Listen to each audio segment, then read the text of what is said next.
Welcome back to Guernsey Shipwrecks. I'm JP Falaise, and autumn has finally arrived. It's got a really bad feel of autumn about it now.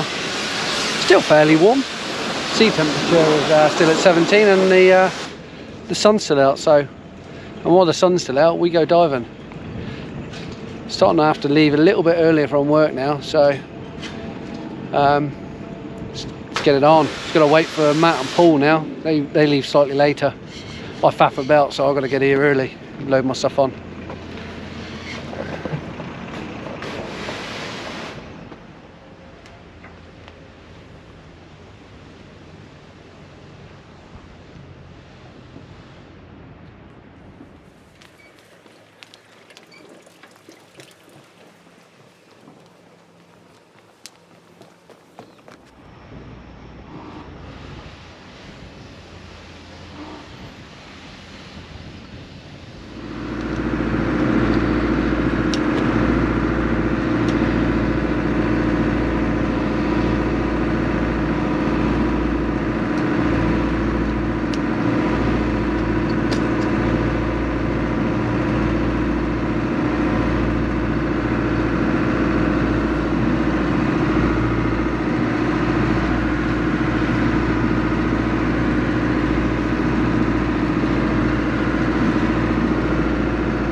Gone now. I think the congers will come out just freehand. Go to the one in the gun and that should come straight out. So used to being filmed. Yeah.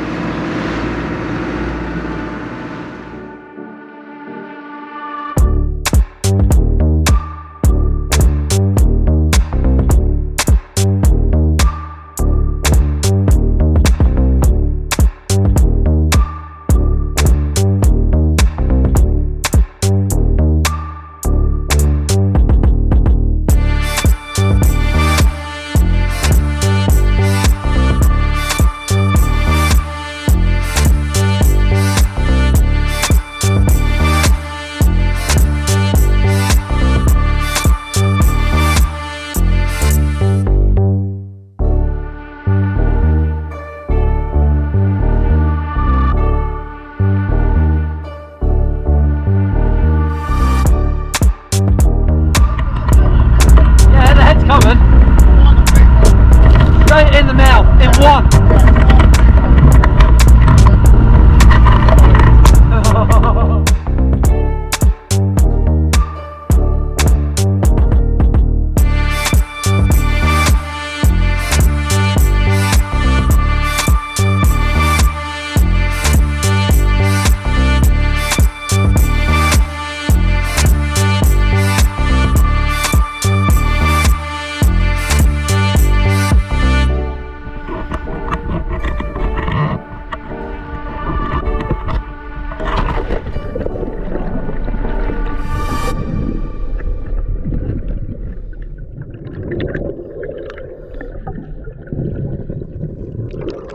Welcome back to everybody to another dive.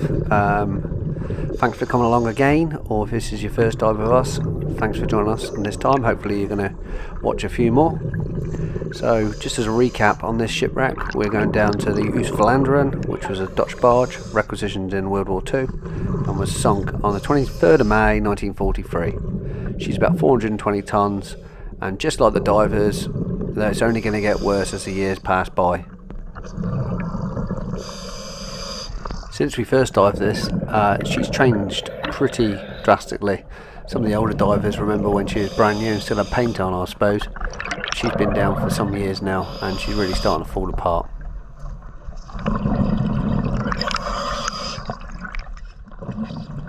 So as I just take my time to go down to the shipwreck through Matt and Paul's breath. It's kind of weird when you think about it that, but anyway, let's carry on. Here's the shipwreck. Paul's got the job of tripping the anchor by the looks of it, and Matt's tying into a bollard.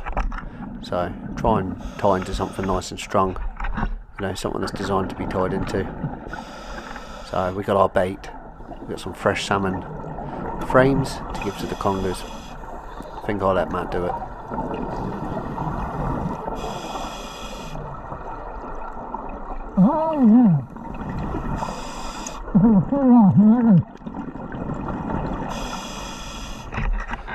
So it looks like we struck it lucky again. The visibility is still amazing. So don't know what we're going to do first. I want to get rid of some of this bait though, because I don't want anything attacking me while I've got this bait. First thing first, on any wreck, let's put our strobes on the line. That's just our calling card to say, you know, if someone's still on this wreck, please don't untie it. Not the end of the world if someone did untie it, it just means you'd have to go up on your delayed SMB, but bit of wreck etiquette is put a strobe on there just so someone knows you're there, because we might not stay together, we might be all over this wreck like cats on a hot tin roof, so we normally are. This is our equivalent of taking a walk to the park. We just go for either the ammo wreck or the cement wreck for a quick whiz around. We're lucky enough to do that. Richard Keane takes us out to do that. Hand over the bait to Matt. I don't want to get my fingers bitten off. I like having 6 fingers on each hand. You gotta be careful of this one down the bottom here and under this gun. That's an anti-aircraft gun that's in the hold. So I recognise that one as Scarface. That will go for you given a chance. As soon as the food's out, I'm sure that'll be out and about swimming around us. But check out this big beast. And it's hungry as well. Notice the technique it does, how it takes the bait. It doesn't actually bite the bait. What it does is it sucks the water in around the bait, which then ultimately goes straight in its mouth. So quick. I think it likes salmon. But it's Scottish salmon. Here we go with the big head. So, I said before on the boat it'd have it in one mouthful, and I'm sure it will. Won't take much to swallow that.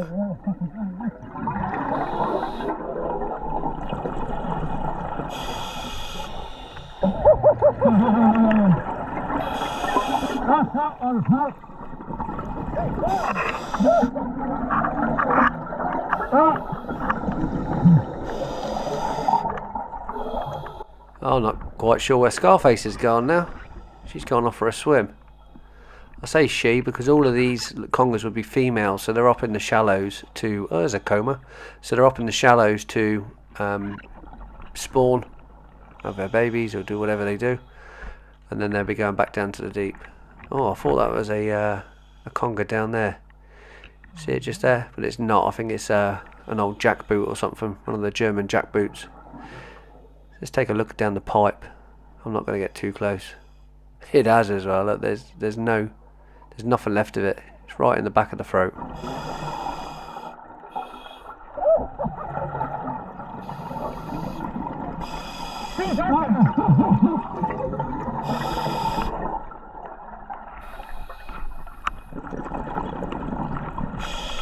So I think that one's well and truly fed. Let's go and find some more. I know where there's another one. The infamous one that's inside the gun. Comes out even when it, just as soon as it sees you, it comes out. Take that just in case we need some more bait.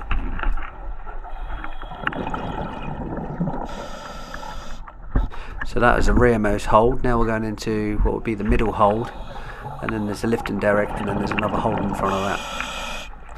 So here we go, straight out, straight away.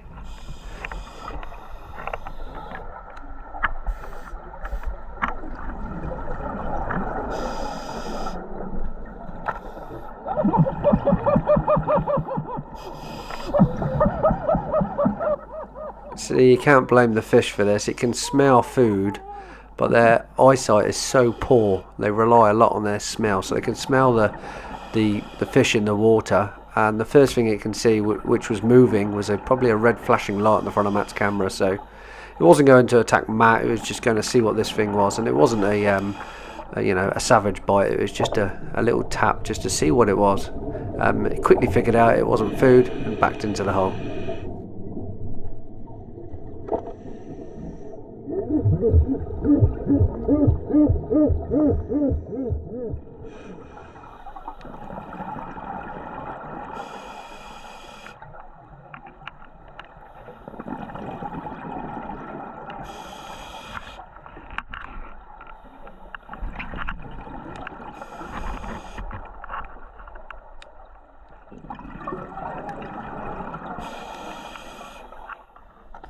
Some people say that lights scare congers, but they're really not bothered.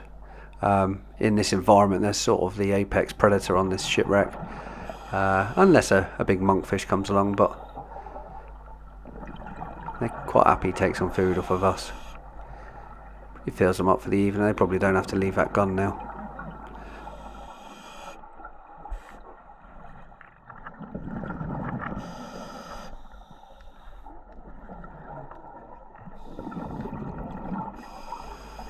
So I'll take the bag off of Matt and just empty the rest of the bait out somewhere around the hole. If they don't get it, the crabs will get it.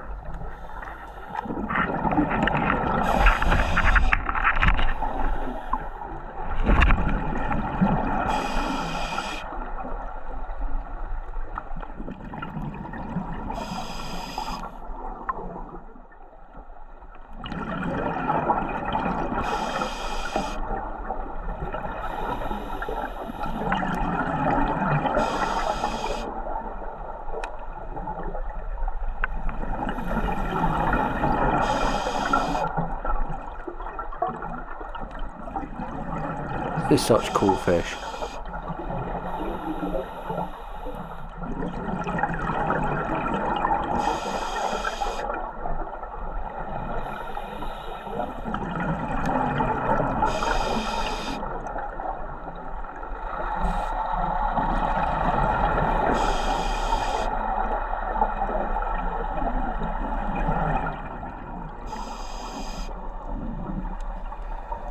Right, I think it's about time we went looking for other stuff. Let's get out of this hold and go to the next hold forward. Just put this bag back in my pocket. Can't be leaving that on the shipwreck, because that'll probably be in the stomachs of them congers as well.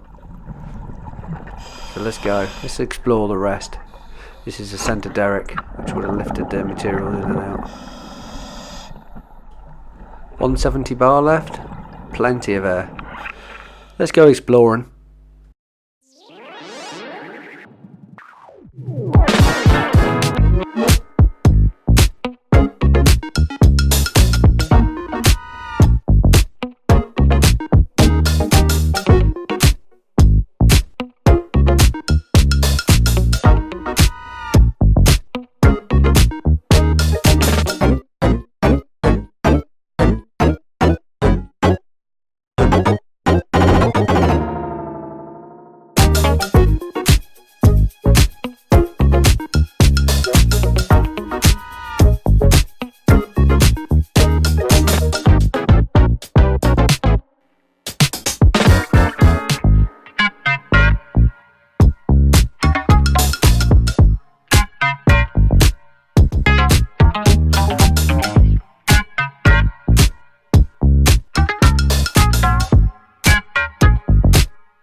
Got a bit confused then. That went in the bow. I thought that was a stern.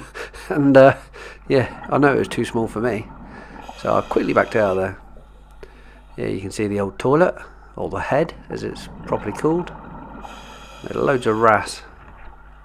Loads of wrasse getting ready. So I believe the wrasse come back to the shipwreck for a sleep, or so I think anyway. I don't know why I think that, but I tend to find them laying in bits and pieces, little bits hidden around, trying to get kip. This would have been one of the old portholes looking out from the accommodation area for the crew.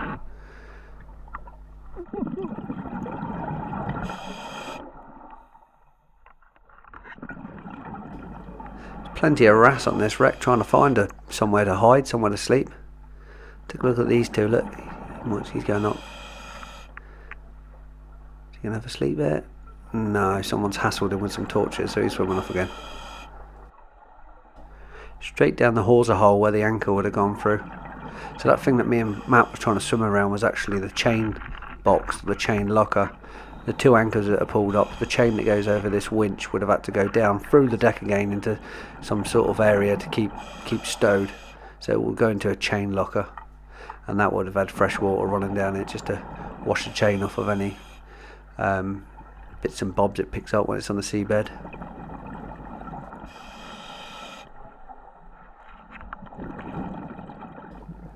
I was wondering where Paul was. There he is.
Back to where we started after that quick blast around the front. Got to be quick 'cause it's sort of 30 metres of water, so you don't get that much time down here. To be honest, you get long enough. Just go and see if this big conger's still in its hold. Yeah, she is. She's massive.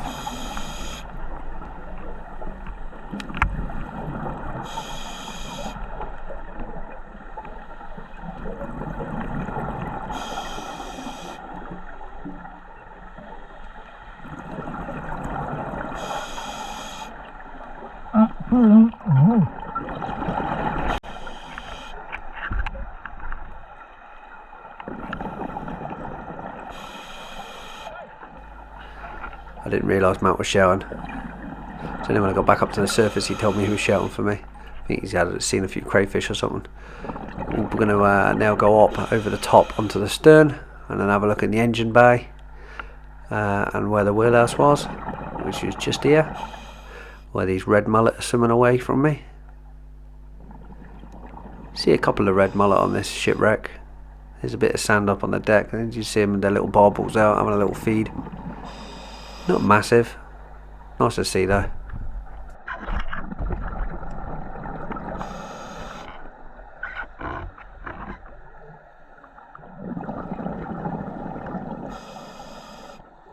So this would have been down through a skylight looking into the engine bay. Down there under the silt there's an engine somewhere, a diesel engine. Someone hassling me, female cuckoo wrasse. You can see the bar across the middle there with the little craney thing on, the block and tackle on wheels that you can roll left and right. Pretty cool, still there after all these years.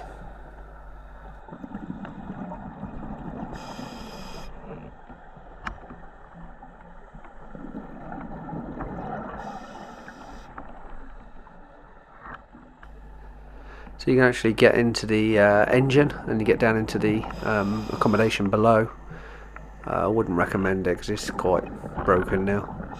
This is one of the companion ways you can swim in and swim straight down and have a swim around. You can also get out onto the bulkhead at the front, which I just swum past where Matt was calling for me.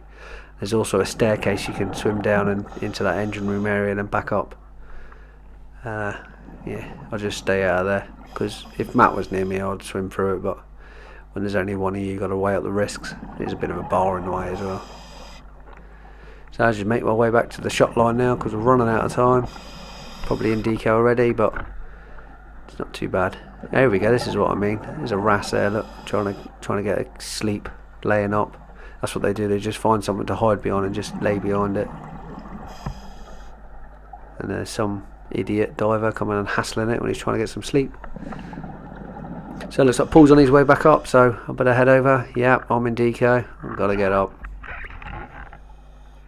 Just have one more little look around while we can in this good viz.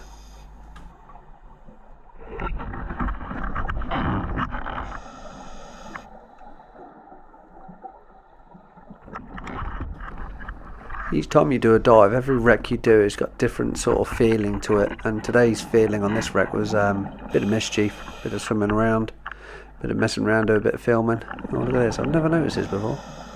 Big caller cable. Huh, weird. Never noticed that. So, yeah, bit of mischief today on this Tuesday night dive, just a quick bimble around a World War II shipwreck. Still got loads of air left, it's annoying. So I'm running out of time rather than air today, but Paul's on his way up, so I should head up as well, and I'm sure Matt's going to work his way up in a minute. I think he could be on nitrox, so he's probably got a bit more better bottom time than I have.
Paul's gone up. And see you later, Matt. 1 minute. Let's go get picked up and see if Keeney's still here.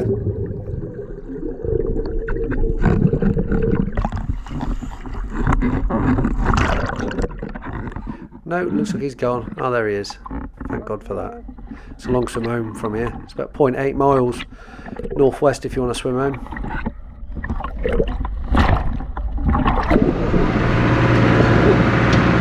Struggling to stand up. Struggling to stand up. Is your camera damaged? No, he's alright. That's gone. There's a few teeth marks.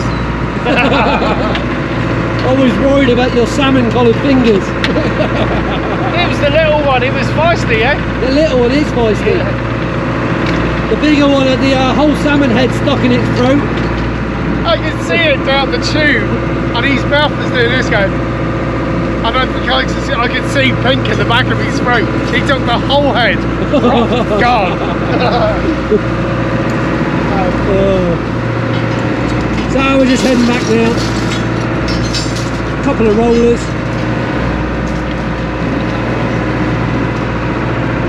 That was worth the dive, eh, Paul? Right. He's hard to please.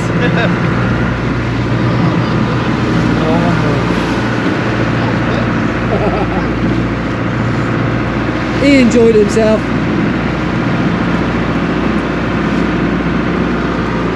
Thanks for taking us out, Richard. Yeah, it's another Tuesday evening, but it's going to be very close to the last of the Tuesday evening. It's getting dark. It's nice of you to stay on the boat when it's rough. Yeah, well, It's alright for us on the bottom. not so much that, I'm getting cold. Cold wind. You want to get home and have your tea? Yeah, I got a really nice tea tonight. Yeah, all care of the venture. Oh, On the meat drawer? from the meat drawer and of course the veg box as well. So I think it's going to be lamb steaks and cauliflower or cabbage or something like that. Just to keep the calories up. You eat well.